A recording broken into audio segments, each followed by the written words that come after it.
सांग ना. अहो असं कसं सांगणार?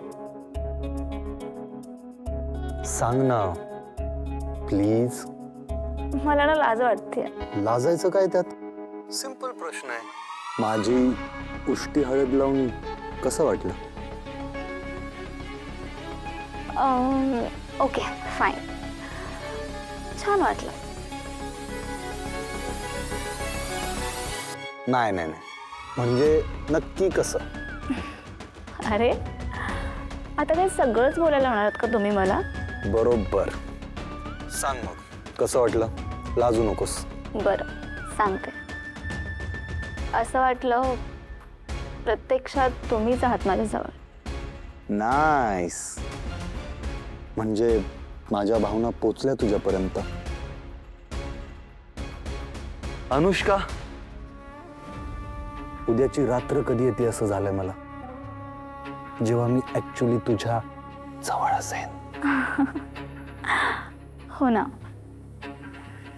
मला पण असंच वाटतंय. एक सांगू का? हो सांग ना. ऍक्च्युली ना मला तुम्ही पाहता क्षणीच आवडला होता. अगं तुला तर नुसता मी आवडलो, पण माझी काय अवस्था झाली होती माहितीये तुला? अरे बापरे, किती रोमॅन्टिक आहात तुम्ही. लग्न झाल्यावर कळेलच तुला. पण मला सांग, काय करतेस तू आता? मी सगळ्या गोंधळात तुमच्याशी बोलण्याचा प्रयत्न करते. कसला गोंधळ? कसला म्हणजे आपल्या लग्नाचा.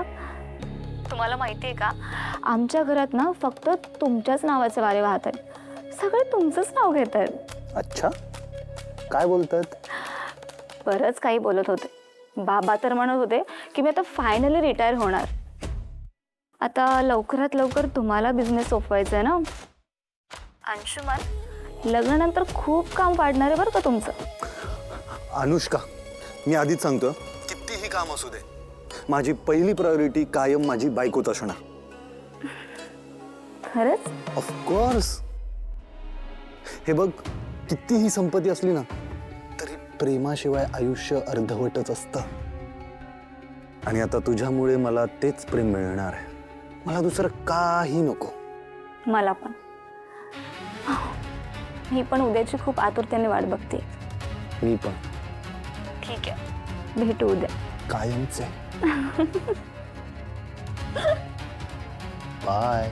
बाय.